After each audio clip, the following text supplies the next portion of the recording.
formalizing what are the key components of a good implementation plan, progress monitoring, PD, stakeholders, communication, all of those pieces are now part of an implementation plan. And so it's been a really great way to strengthen our process just in Grafton, starting with math, but then mimicking that process, those tweaks to the process across the other. I did K-8 science this year, for example.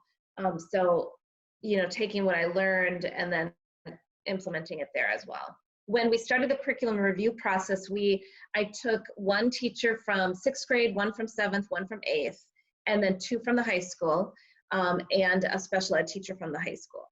So and then the coach was there for both teams. So it becomes a smaller representative team of the larger team. The high school principal was a little bit more involved than the middle school principal. He came to almost every meeting. There was intent behind that. The high school needed the most support in making any kind of shift.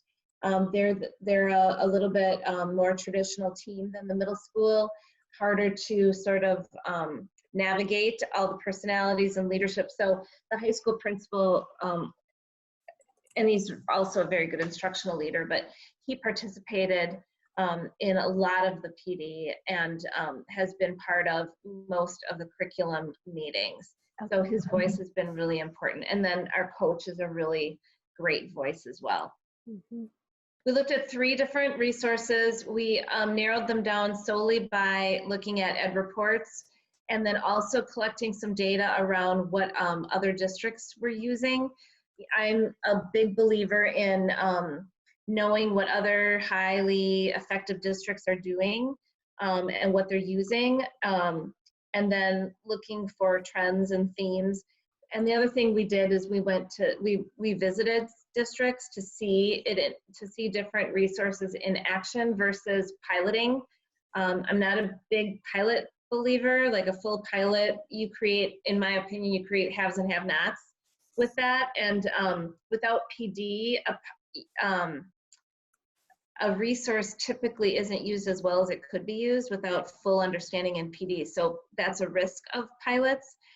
We talk to teachers, we talk to kids that are actually using the resources.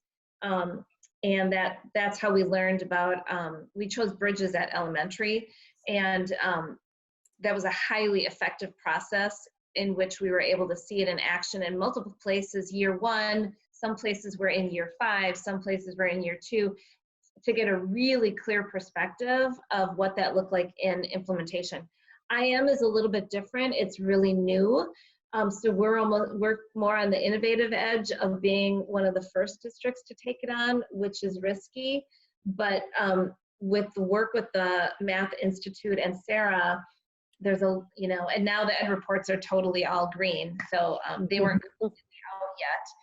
So we took some risks, but we believe that they're going to, pay off.